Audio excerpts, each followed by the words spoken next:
Hi class.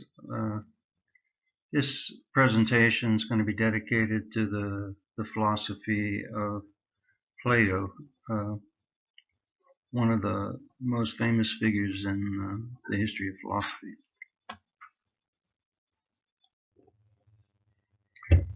If we try to situate Plato in the the history of philosophy that we've looked at so far, I mean the history of Greek philosophy, we we did videos on the first philosophers, on the pre-Socratics. Then we followed that with, we said that was the first stage of philosophy. Then we followed that with a video on Socrates and the sophist, kind of the second stage. And then this phase, we're going to put Plato and Aristotle together.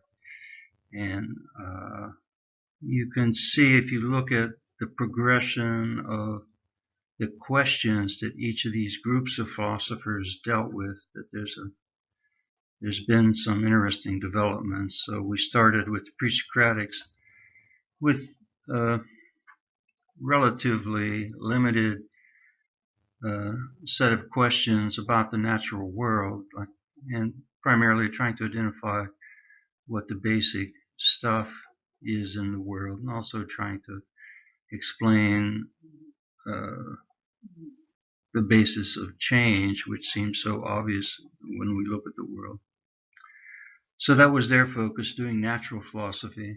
In the second development, we looked at Socrates and the sophists, and we saw that the interest of philosophers shifted from trying to explain the natural world to questions about the inner world of human beings, in particular, what can we know, and what can we know about the good life. Plato and Aristotle then brings us into what we could call the third stage of philosophy. These are all pretty much in direct succession, one after the other.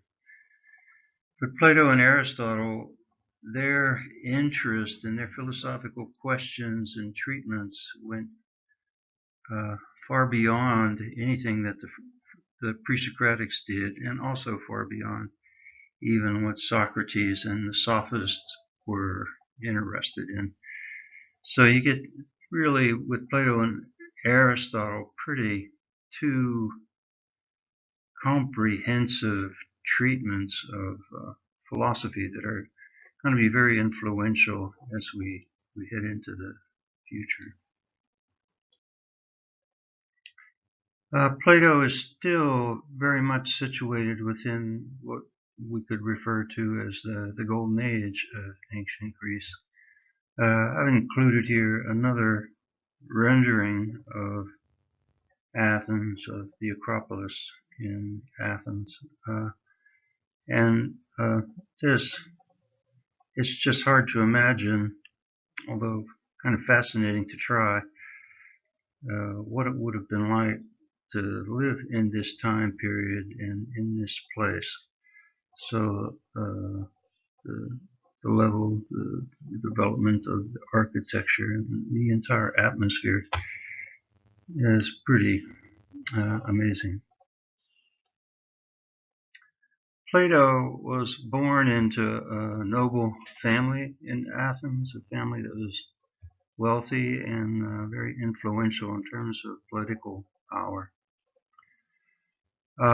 As a young man, he became very much influenced by the figure of Socrates, or the person of Socrates, and considered himself a student of Socrates, and was one of the bright young men of the time who followed Socrates around and participated and listened to his teachings and his conversations with other people. And this influence was to be a lifelong, affect a lifelong interest for Plato in the subject of philosophy. Plato was present during the trial and the eventual death, execution of Socrates. and very much disillusioned that Athens had carried this out. And I believe for a time he left the city of Athens and traveled. Eventually, he did return to the city, and he established one of the really first major academy, or which we call an institution of higher learning, kind of as almost a university status in Athens. And he directed activities there, and he taught there, lectured, and invited other people to come and study there as well. So he spent the rest of his life teaching there. Plato wrote dialogues, which I've previously described as dramatic presentations of philosophical conversations or discussions. In the earliest dialogues that Plato wrote, they were about Socrates and the way Socrates lived his philosophy and the events surrounding his death as well. And Socrates became the main character in all of Plato's dialogues. There's at least 20 of them, maybe 24. I don't know. And I think there's only one of them that doesn't have Socrates as kind of the main character. So it was a way of a kind of tribute to his teacher, uh, to give Socrates that role in all the stories that he wrote. So it's interesting. We never have a case where Plato says, "This is what I, Plato, think about anything," but we get these dialogues that Plato wrote in which Socrates is kind of the mouthpiece for Plato.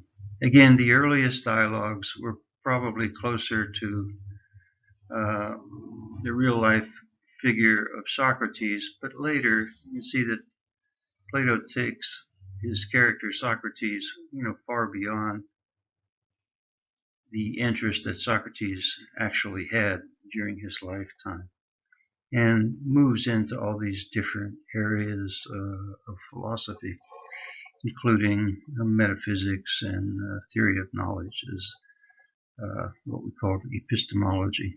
And we'll see some of that as we go forward. So, as we stated before, Plato covered kind of the entire range of philosophical questions, all the different areas that we could study even today in philosophy. Plato had had done work in it, and had done significant work. And it's still not the case that uh, people would agree with everything Plato had to say, but you would still say that if you were going to do research on all these different philosophical subjects, you'd kind of have to include at least something about Plato's contributions to those subjects. One of the modern philosophers who was a major philosopher during his time, Alfred North Whitehead, went so far as to say that all subsequent philosophy was but a footnote on Plato, that Plato had identified all the major questions that people would be interested in as philosophy progressed throughout history. And you'd say he had something intelligent to say about all these questions, so you kind of had to take him into account. For us, we kind of have to pick and choose what we want to look at in Plato. We can't, uh, treat the whole of his philosophy. Uh, in in graduate school, I mean, in a philosophy program, you would spend a whole semester on just one of his dialogues, or sometimes more than one semester on just one of his dialogues, let alone try to uh, dig into everything that Plato had to say. So for us, we're going to pick three different ideas that we could say they all overlap with each other. In some sense, they all bring the same kind of ideas uh, to the table, but they do it in different ways. So it's different ways.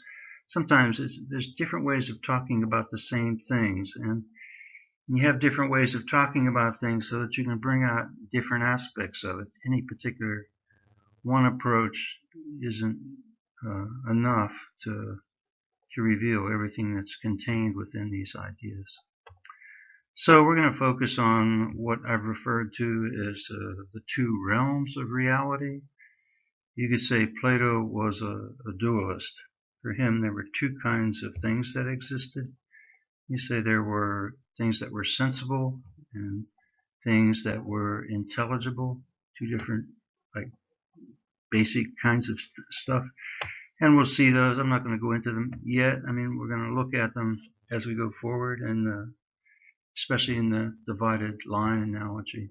So Plato was a kind of dualist. The second thing we want to talk about, I mean, is maybe the most famous image in the history of philosophy is Plato's story about the cave, or the allegory of the cave, or sometimes referred to as the myth of the cave. And this, you could say that the cave was an image which represented human beings with respect to what they knew about reality or what they didn't know. So you could say it's about our education or our lack of education about what the truth of reality is.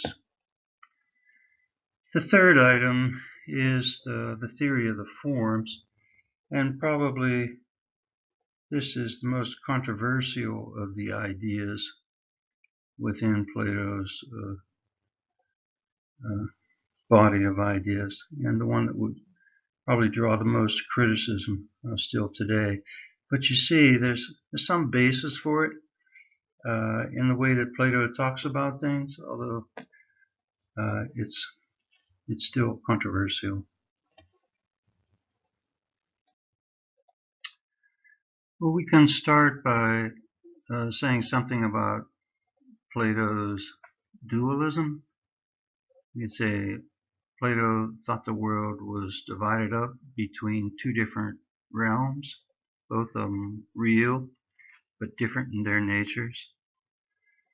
I'm going to say the first realm was he called intelligible, and this would be having to do with the mind, with the world of ideas, or kind of like the inner world of a human being. And here you would depend on the mind in order to try and understand things. This would be the world that we referred to in Socrates as the psyche in this part of the human being. The other realm is the physical realm, or the sensible realm, and this is the world, the external world of bodily things, material reality.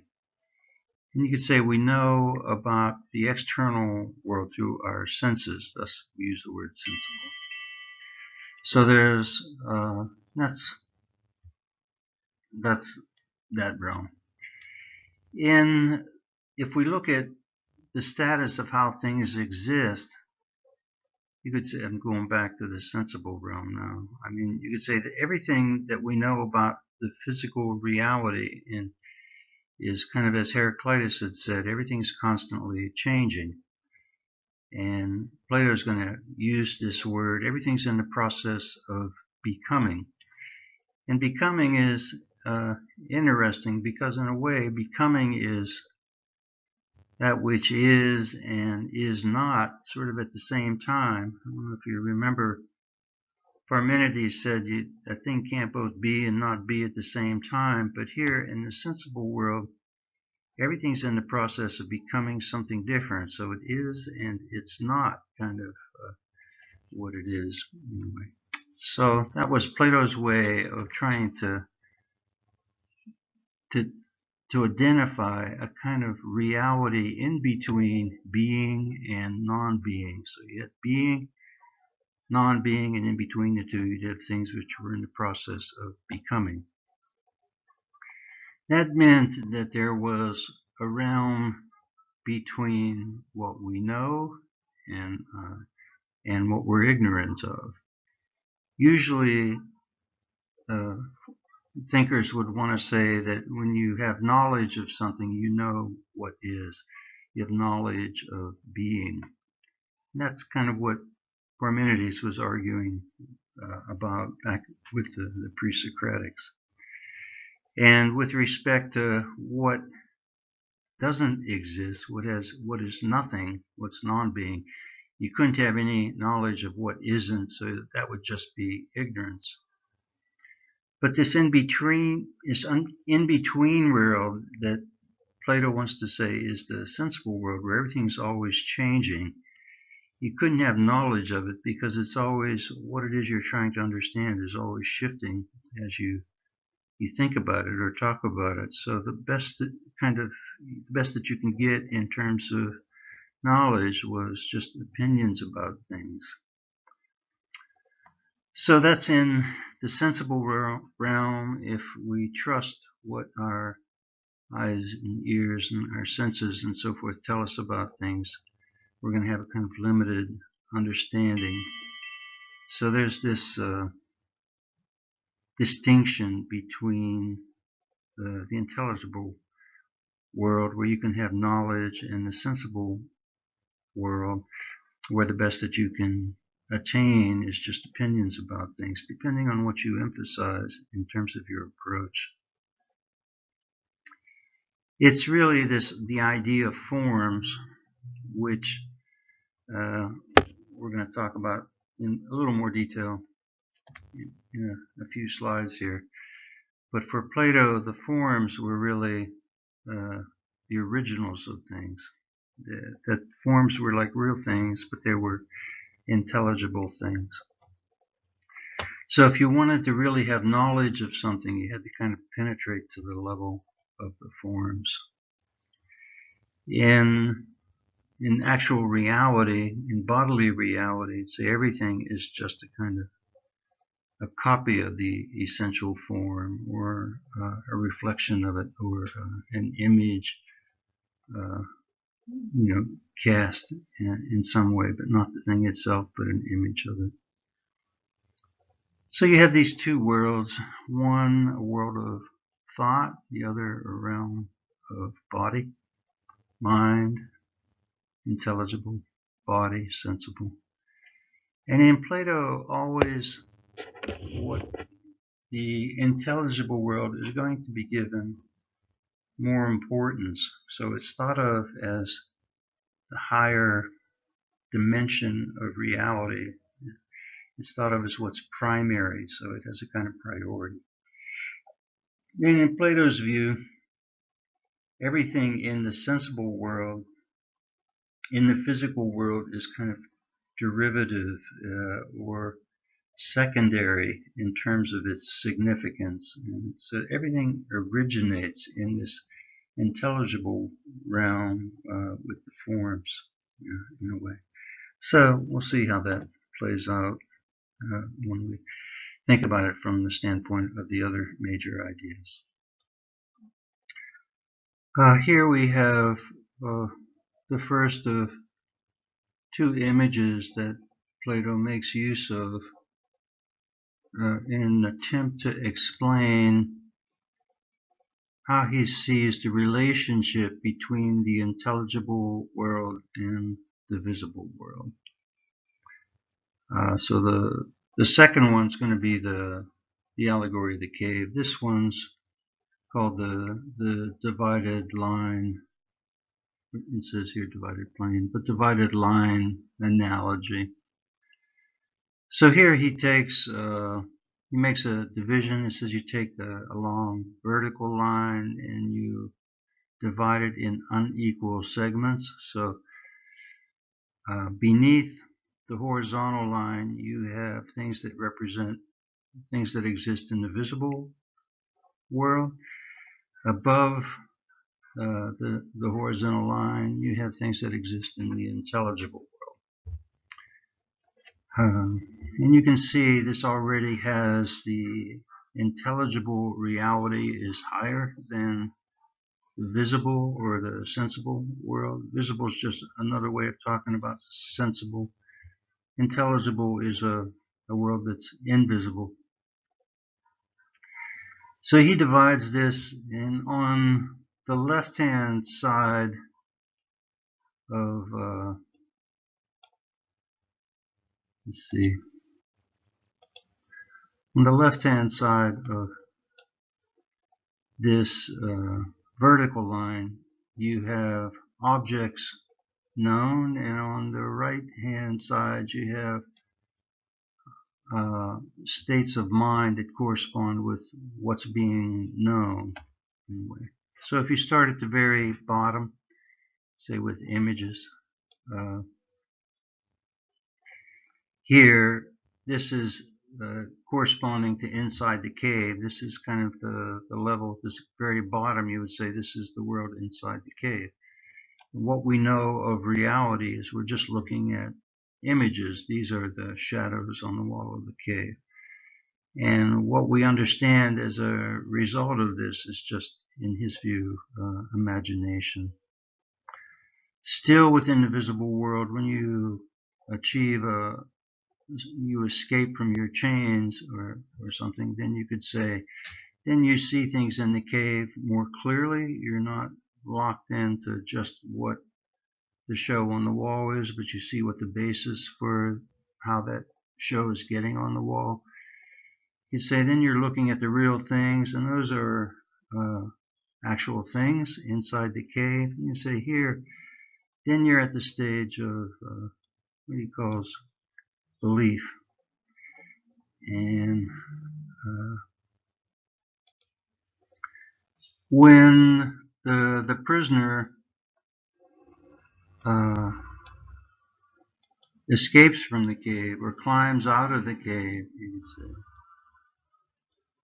you could say he enters into, it's symbolic of him entering into another realm of reality, and that's the realm of the intelligible world. So in Plato's view, the real world is the world outside the cave. And this is kind of what we have to get to in order to start understanding what the truth of reality is. Inside the cave, we're kind of locked into a view where we think the only things that are real is what our senses tell us. So when you get out of the cave, you go through further levels of understanding again. And you could say then ultimately you're going to get to the point where you have true knowledge of things, and what you're going to have knowledge of is the things themselves. We'll see this, when we look at the next image, that of the cave as well. I once heard this vertical line that goes up through the middle here, that this is called like the slippery pole of a being, and which is an interesting way to put things.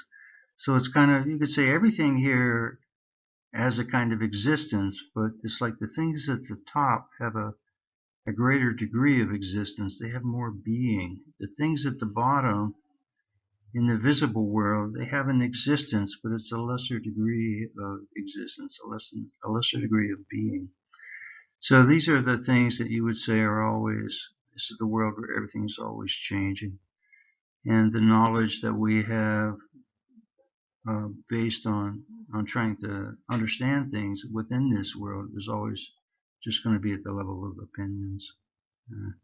Here, I mean, that's another term for doxa, is a word for opinions. Once we get out of the cave, we enter into the realm of thinking, and then more and more pure thinking, and ultimately reach a level with pure thought of being able to understand the highest kinds of things that you can know. And you say these are the forms, you can understand the idea of the good is the highest object of knowledge.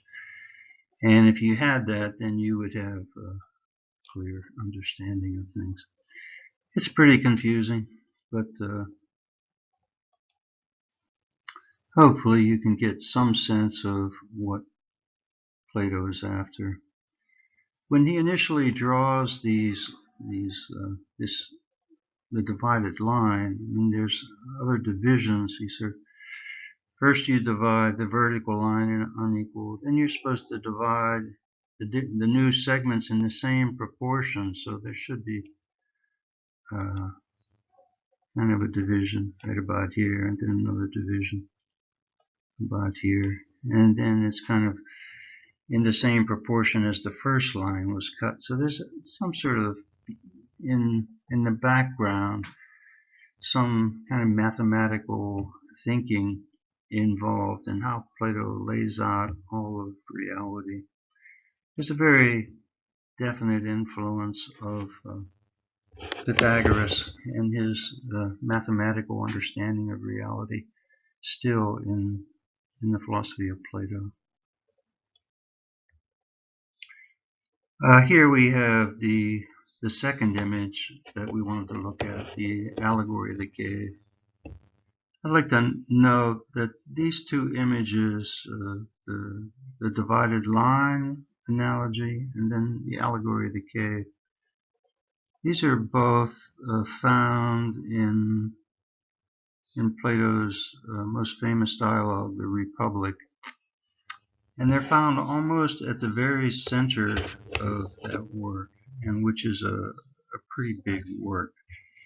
And it's at the moment in the story of the Republic, at the very center of it, Plato is concerned with educating. He's concerned with education, and in particular, he's concerned with the education of the young philosophers who are, in his view, destined to rule the Republic. So they need the very best education. They should understand what the true nature of reality is before they take on the task of running the Republic. So this whole question of how you educate people and what the basis of that education is supposed to be about, I mean, is kind of what's at issue in these two images. And clearly it has to do with this distinction between the intelligible aspect of reality and the sensible aspect of reality. You could say as we go forth, this will become an issue, like that there's a kind of within the experience of human beings, there's the inner world of a human being, there's the world of thought, the world of consciousness, and so forth. And then there's also the world within which we live, which is, you could say, the physical reality, organic reality, the world of bodily things, physical reality. So we have mind and we have body, and both seem to have a kind of reality associated with them. And Plato's argument is that the reality, ultimately, the reality of the mind, the reality of the inner world, within the inner world of human beings, the reality in the world of inner consciousness is a higher world. And the reality of the body and external reality, physical things, is in his view a lesser aspect of the real world. So we see that in the divided line. Material reality is at the bottom of the line, and here we see it's depicted again in this image of the cave, in which we're told, I mean, that this image is still about education, and how the philosophers are to be educated. So he asked us to imagine in the beginning prisoners who've been in this cave for all their lives. And And all they've known of reality is what they can see, which is what's right in front of them, the shadows on the wall. And because that's all they've ever seen, that's what they take reality to be. That's their direct experience of reality. So it's not until they're liberated, or somebody sets the prisoners free, or sets a prisoner free, and encourages them or helps them stand up and take a look around, that the prisoner can become aware that what he's trusted as being true, I mean, the whole of his existence isn't the last word in what the truth is, that really there's a reality beyond the one that he's known all his life. So initially, you can imagine the experience, and Plato sort of walks us through this. What's the experience of the prisoner who's sort of forced to stand up and take a look around? He would definitely be dazed, and he would be confused by everything that he saw. And he would be blinded by looking in the direction of the fire, so he'd never look directly at any light that intense in his whole existence. And if he was given a choice at that point, he'd probably want to sit back down again uh, and turn towards the shadows, because he was used to the shadows. He was comfortable with them. This new vision, which confuses him and sort of scares him, he would have to be encouraged to continue to stand there and try to take it all in. But if he did, if he stood and continued to look, eventually his eyes would adjust to the new level of light, and he would begin to see what caused the shadows he'd all his life believed in, that they were the result of these people parading behind the wall, and that they were just shadows of the objects which were being shown. So then, I mean, he could be encouraged to continue his ascent out of the cave, and you have to assume this journey into the intelligible world is a difficult journey, and there's like resistance at almost every stage. So the prisoner who's trying to escape from the cave would have to overcome all his fears and uncertainties in order to go forward, because really he's moving into the world of the unknown, and it's difficult to leave behind a world, even though it's not uh, what it should be. I mean, it's one that we know and we feel comfortable with.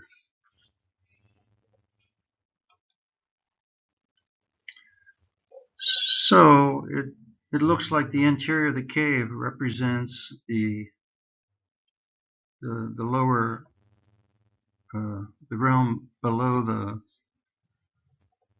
the horizontal line. I mean, in the image we just looked at before in the divided line, this is physical reality. And you say there's different levels here. So one level would be, it's like the lowest level on the divided line as the prisoners just looking at the shadows. And the next level is the prisoners uh, escaping, and coming around, but still in the cave, and sort of seeing what's causing things, seeing that the shadows on the wall are caused by these objects which are being held above the wall, kind of like a puppet show. You see, the whole image is kind of like a theater, or you say it's a puppet show, it's kind of like a movie theater as well, that the prisoners are kind of buying into what they're seeing. But that's an interesting relation. So you start with the shadows, and then you have the objects which make the shadows. They're still not the real things. They're just representations. They're like statues or puppets or something. And the real things that are the basis for these images or these representations are things that exist outside the cave.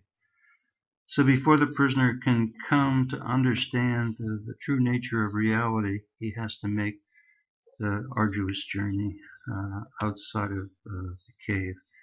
Plato kind of suggests he would have to have help by somebody who had made the journey before, and that it would be a gradual ascent because the eyes would have to adjust at all the different levels that one would have to pass through.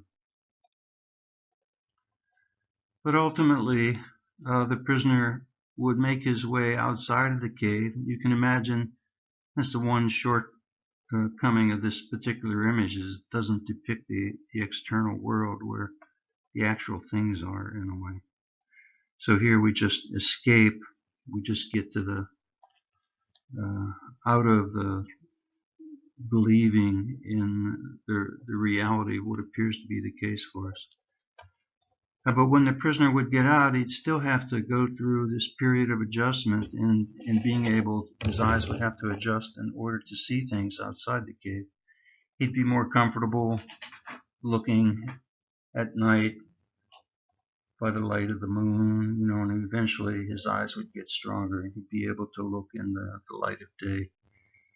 And at the very end, he'd be able to take in the last thing he would be able to see and comprehend would be the sun itself, which was the source of light in the external world.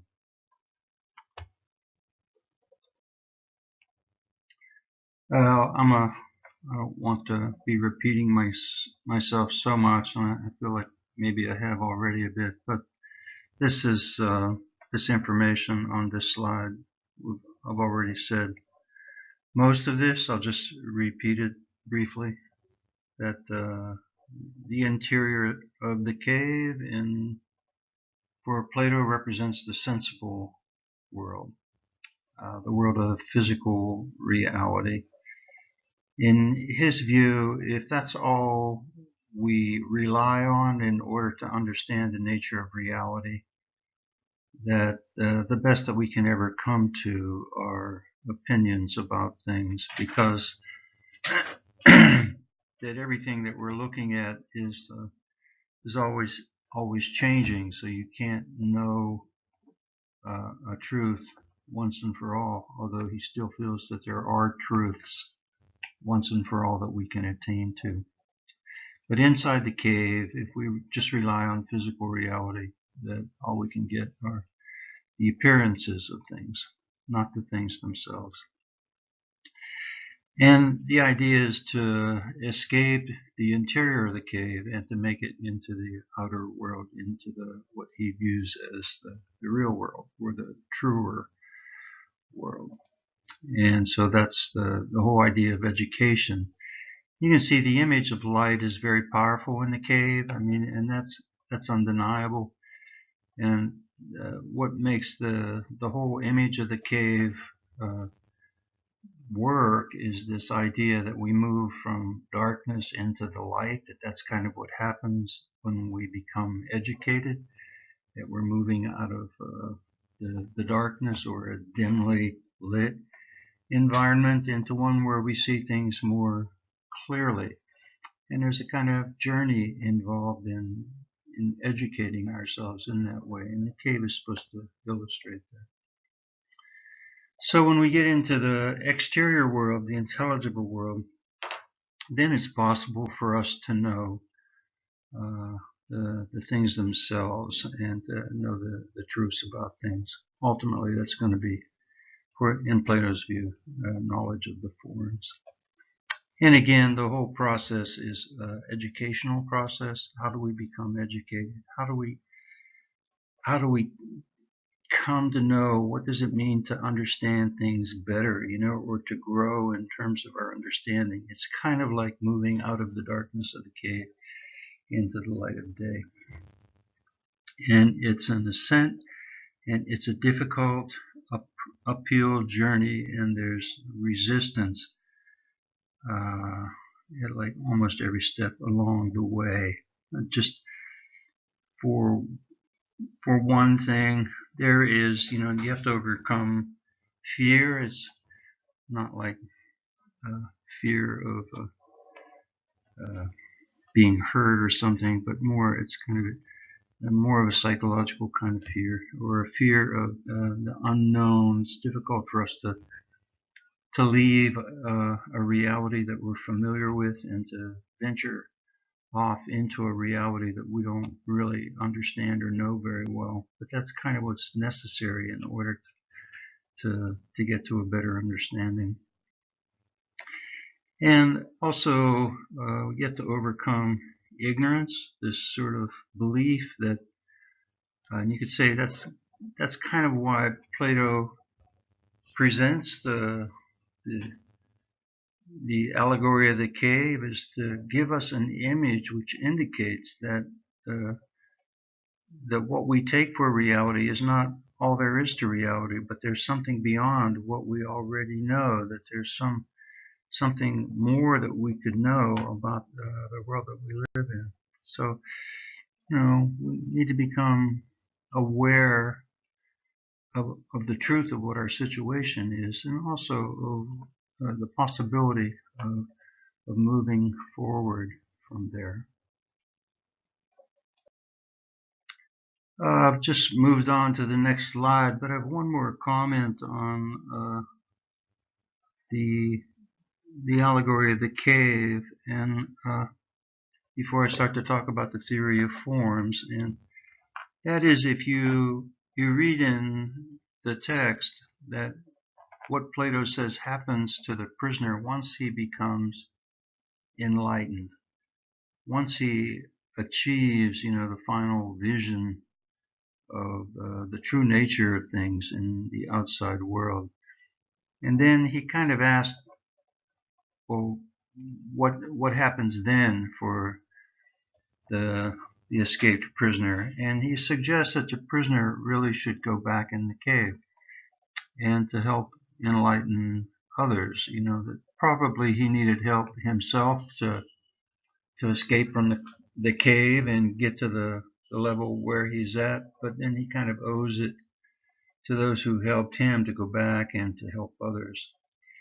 And he said that's kind of a dangerous undertaking, that when the prisoner would go back into the cave, nobody would understand what he was talking about, and they might even get angry with him and kill him, kind of like they did Socrates.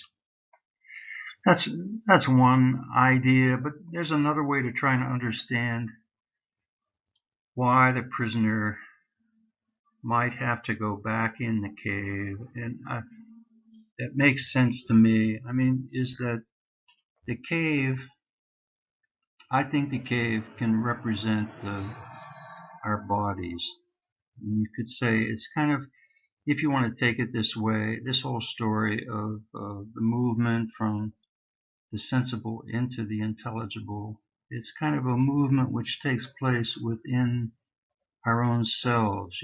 So it's like you can't really leave your body behind, but you do have to free your thought from the ways in which it's governed by its bodily existence. So the prisoner is sort of like, you make this journey into the intelligible world so that you can understand things with with your liberated mind. But ultimately, then you still have to live in your body, so you have to go back into the cave again. And he just says, I mean, following the imagery of it, that the prisoner who goes back in the cave, his eyes would be clouded again when he went back into the darkness, and he would be confused. And then people might say, what's the point of going out? Look how confused this guy is. But he says that once the prisoner gets used to being in the cave again, and the one who's escaped, and been outside, and then he comes back in. Plato actually says that prisoner, once his eyes became accustomed again, that he would see things 10,000 times more clearly than the people in the cave, because he'd seen the truth of things, like in the external world. So that's a pretty dramatic claim, but it kind of makes sense, that you don't really leave the body behind once and for all, but you do kind of need to liberate your ability to think about things from the confines of the body. Anyhow, what this page is focused on is the theory of forms, and this is kind of what Plato argues we're trying to get to. This is what you're trying to understand when you get into the exterior world. You want to see things the way they are in themselves, and for him, that's seeing the forms of things. So here, as it says, that he believed that everything in the regular world is based on something that there's an eternal form for it in the intelligible world. So everything inside the cave that the prisoner saw is related to a form which exists in the material world. And so in order to know the truth about something, you have to make it, to the point where you can see the form of the things that you understood dimly, sort of within the cave. These things that we're trying to understand, they're intelligible things. They're things that actually exist, not just as ideas in the mind. They have an actual existence, at least in Plato's thought. But they don't exist in a material way. They're kind of intelligible things. They're like ideas. He wants to say they're not ideas in your mind, but nonetheless, they're kind of like ideas. And I think the Greek word which is translated as form is close to the word idea. And these forms, what are you going to say that they are? I think one way to think about them is that they're kind of like the definitions, that Socrates was seeking all the time. That Socrates was trying to understand what something actually is, and for him that would be expressed in a definition. I'll tell you what a thing actually is. And it's kind of like when you try to get to the forms, you're trying to get to something like a definition, that there's something at the basis of all the different interpretations of things. One of the words that I think helps, it's not a common word, but it's this word exemplar that sometimes you would hear in religious context. And yeah, an exemplar was supposed to be an idea of something as it would have existed in the mind of God before God created everything. And it seems as though that's close to what a form is for Plato. So if you said God had an idea of what human beings were and then created human beings, you'd say the idea of human beings as they existed in the mind of God would be the exemplar, or that would be the form of a human being. And no individual human being could measure up entirely, to the idea itself, but it's like each individual human being would be kind of like a copy or an instance of this universal or pure form in a way. A couple more thoughts about the forms, and the first here is that the things that we see, and again this is repetitious, but maybe that's what we need, that actual things that we see in the world are imperfect copies of the forms which in themselves are perfect. So like in the cave or in actual reality, I see fellow human beings and so forth, but they're all kind of imperfect copies of what the perfect idea of a human being would be. No particular individual measures up to the ideal form. An example here can be given. You could say that considering horses, for instance, you say two horses have in common the same form, so they're both they both share in the form horse. And we recognize each of them as a horse because they share in the form of what a horse is, as far as we know. And Plato uses this term participation, which we're going to look at again on the next slide. But you could say each individual horse participates in some way in the form of a horse. So let's look at how this plays out in the next slide. Even in the previous slide, when we talk about horses, again, you can bring this idea that it's pretty similar to trying to understand the definition of what a horse is. So the idea of a form is close to the idea of a definition. You say two horses can be very different, but they're still horses because they're essential qualities.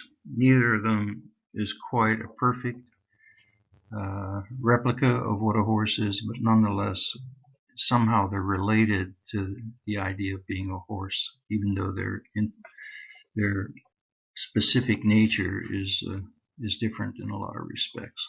Let's say. So here on this page, I've tried to illustrate this. I think one of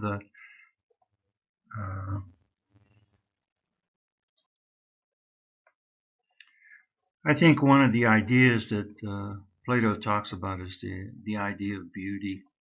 So if he would raise this, or if Socrates would raise it in one of the dialogues, it would be kind of, they would start maybe by some dispute as in terms of what's considered beautiful or what beauty is.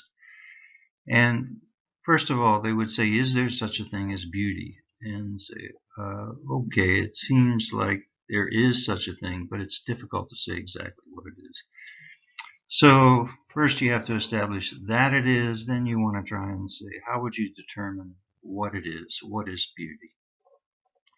And you could talk about, even though people have a lot of different ideas about what is considered beautiful, you'd say everyone still understands another person when they say they see something as beautiful. They know what they mean, although they might not think that what they're looking at is beautiful. They may disagree about that, but still they understand something about the relationship between the person and the object that they think of as being beautiful. And in some cases, there are things a lot of people would agree on as things that could be considered beautiful. You say, a lot of people like flowers. You say a rose is a beautiful flower. There are some scenes in nature that we see, for instance, in our part of the world when the season changes in the fall and the leaves change. You could say it creates some pretty beautiful scenery, and people will go out into nature just to enjoy that. You could say the things like sunsets. People like to look at sunsets because they think it's beautiful in some respect. And there are some people that a lot of people would think of as being beautiful. Not everybody would agree, but I'm not sure that diminishes the idea. This particular one, I don't know if you recognize Daenerys here. But you say these things, so if you want to try and understand what beauty is, Plato's idea is you can't come up with a definition by looking at beautiful things. That somehow you got to get beyond the things themselves in order to get to the level where you can understand what beauty itself is, kind of separate from its involvement in beautiful things. You would say like a person, beautiful person, is only beautiful throughout a certain stage of their life, let's say. I mean, if we're talking about external beauty. And you would say, their beauty at the peak of their your appearance and so forth. But everybody gets old, and at some point, what you took to be a beautiful person wouldn't be considered beautiful anymore. Just like a flower or a rose, if it's beautiful in the peak of its bloom, before long it's faded and withered, and it becomes almost the opposite of what it was. So you wouldn't say, it'd be hard to define beauty by the rose. And a sunset is also very transient. It's sort of, there's only a certain moment of time that if you want to stop it, you would say, okay, the sunset, that's beautiful.